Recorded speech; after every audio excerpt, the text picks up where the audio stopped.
Hi everybody, this is Linda Israel and I'm here today to show you how I make an artist trading card called the Dragon card. I'm using a die cut from Cricut. It is the Dragon from the Pagoda Passion Cartridge, a 2-inch punch, some Lumiere paints, and I've already pre-cut my card base. First, what I'm going to do is I'm going to paint the dragon with this Lumiere paint. Lumiere paint is a paint that's very pigmented.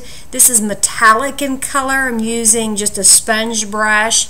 It dries rather quickly. It's an acrylic based paint with a really nice body and texture to it. I'm going to set it aside to dry for a moment.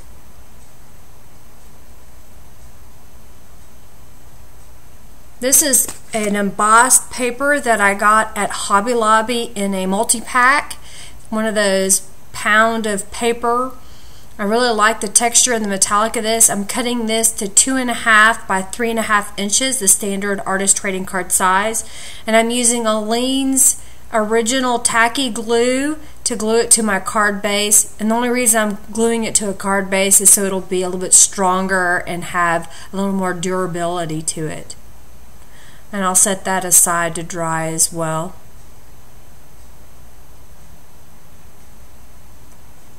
I have a 2-inch punch that I will punch out a yellow circle of cardstock, and then I will use Galaxy Gold Brilliance ink to ink up that yellow spot and dip it into my gold embossing powder. Then I will heat up the circle, and while it is still hot, I will dip it back into the embossing powder so I can capture more powder on it. Then I will heat it up again. While it is still hot, I will take my rubber stamp that I have prepared with Versamark embossing pad, and I will stamp into the hot embossing powder. And when I do that, it will make a texture in that circle.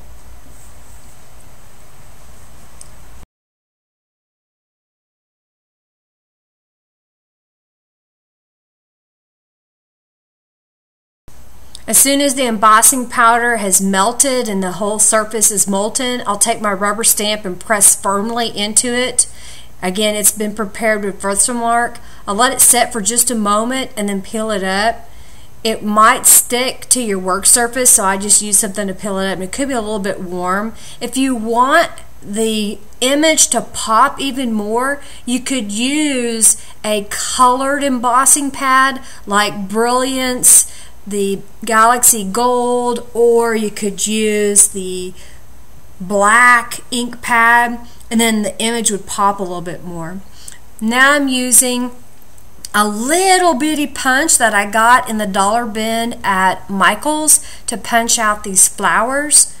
And I'm using an embossing tool or the end of a paintbrush. You can use a paintbrush so long as the paint isn't going to come off of it. And all I'm doing is just rolling around in the center of that flower, and it cups it into a little bell of a flower.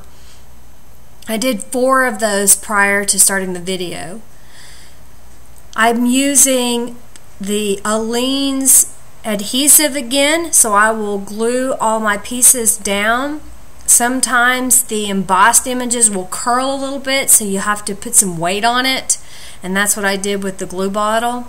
And then when I'm using small images, I'll use a paintbrush and just dip my paintbrush into the glue and put it on the back of my image until I have it all covered, and then I'll paste it in place. There are other adhesives that people like to use, and you could just choose whatever you prefer. I like using Aleene's. It's relatively inexpensive and easy to operate. I also like to use tweezers when I'm working with those little bitty flowers. That way they aren't in the way of my big fingers, and I can precisely place them where I want.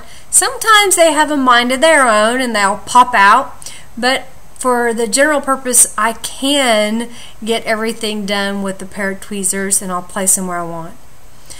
I have some gold glitter stickles that I am filling in the centers of the flowers, and then I'm making 2 little dots for the eyes. And that's it. That's my artist trading card.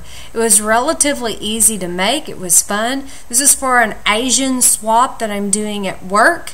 I hope you enjoyed this. Please subscribe and leave comments. I hope that you will come back again. Have a great day. Be blessed.